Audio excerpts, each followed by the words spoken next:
Hi, I'm Tom with Total Synthetics. Today I wanted to take a look at this Boss 7-ton splitter.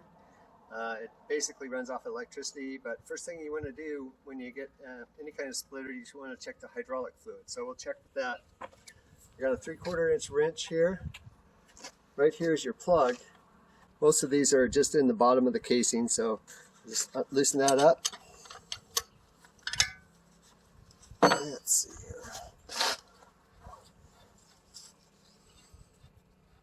And you just unscrew it. You want it to be vertical basically, so I'm going to wipe this off, put it back in there, and then screw it in. This doesn't say whether to screw it in or not, so I'm assuming that's what they need. So just screw it in, just like most oils, you screw it in. Anyways, pull it out here. Should be between the marks. It looks like it's about right there. There's a lower mark, there's an upper mark, so we're okay there. So we'll go ahead and put that back in. Just screw it in. I just kind of snug it a bit, not super tight, but just tight enough so it doesn't leak. It's probably good there. So next thing we want to do,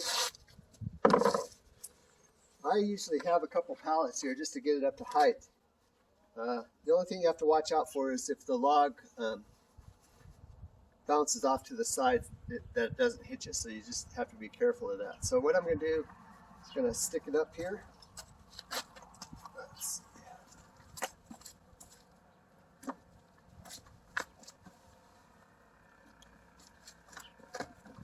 You can kind of see here on this pallet, I just put a couple of boards here to wedge the wheels in so it doesn't move anywhere.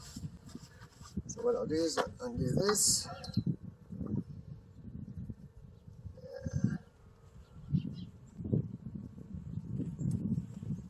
Okay, turn it around.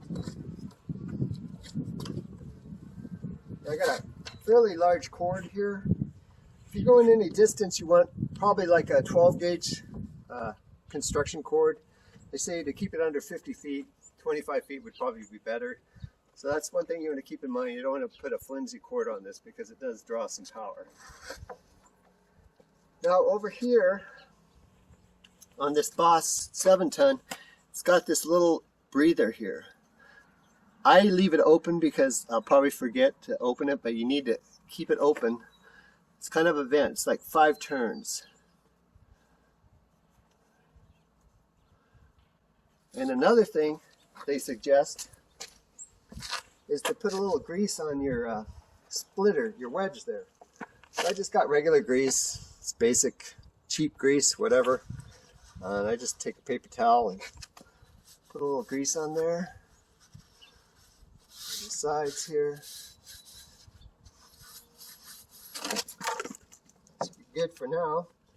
The one thing I do like about this splitter is these teeth here on the pusher, because it'll hold the log from popping out that way, either way, which will save you a bit. I had one, a cheaper one before that actually popped off, hit me in the knee, and boy, did that hurt for quite a long time. Okay, so what I'm going to do now is just turn it on, let it warm up a little bit. So it's just this button here. Just going to have safety glasses. And gloves, always nice. Especially if you're working with eucalyptus. This eucalyptus has got a lot of splinters, so gloves are definitely a necessity.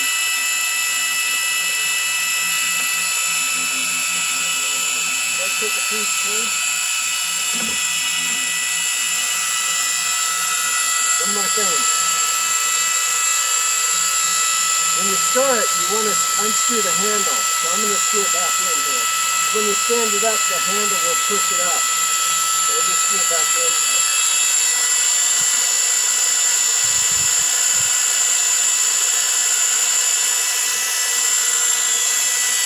Legs back on.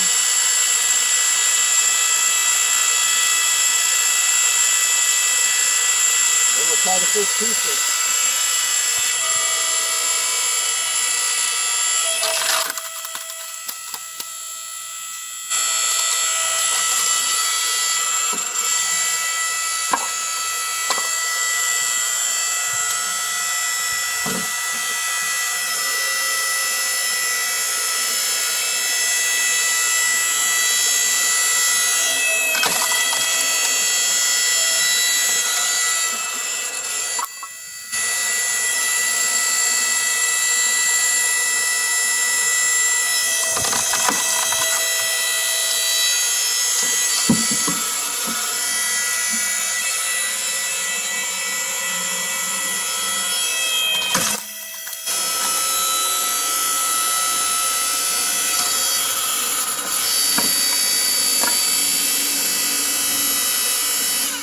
Now you're probably wondering why I'm splitting already split wood. We have a very small fireplace insert wood stove, so I gotta split it down even further than when I get it. And what I want to show you now is when the piece is too big, what will happen. It's not a big deal, it's just a matter of it'll stop and then you just back it up, turn it back on, do it again. Just try to take little bites at a time. That's what I found with this.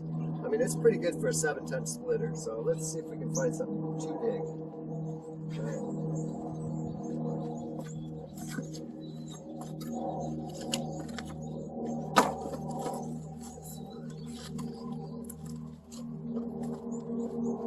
Try this one.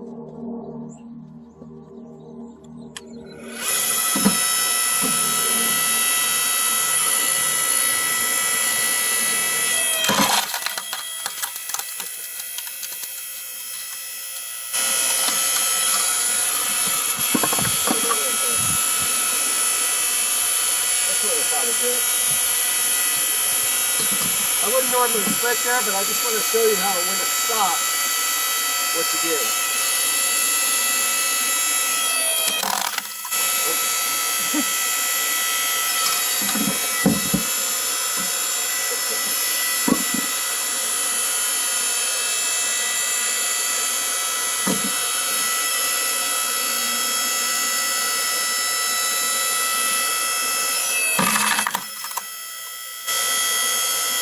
I'll find it.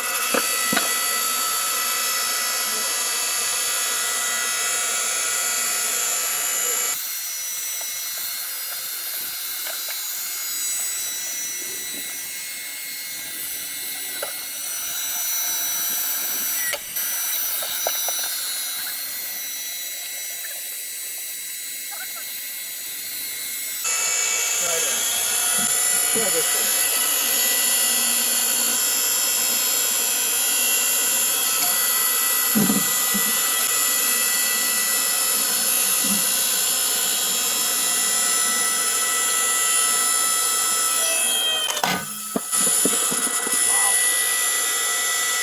Well, I guess you're just going to have to take my word for it. But what you do, it stops, it'll just stop.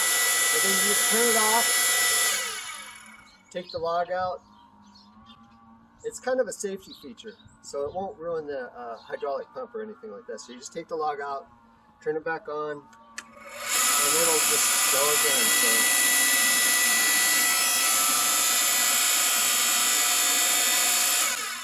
That's pretty much it. That with the Boss 7-ton splitter. The only thing that you need to know is just always check your hydraulic fluid. It'll take Dextron 2 or some of the Enzo products that I'll list down below. It's a great splitter, love it. I think if you lived in a area where it was mainly like softwoods like pine and fir, you wouldn't even need to have, you could split regular sized logs. But down here in Southern California, we have a lot of oak, eucalyptus, and we need a lot of power to do that. Anyways, I'm glad that you watched the video. Hope you enjoyed it. Let us know if there's any questions you have down below, and we'll try to answer them as soon as we can. Thanks for watching.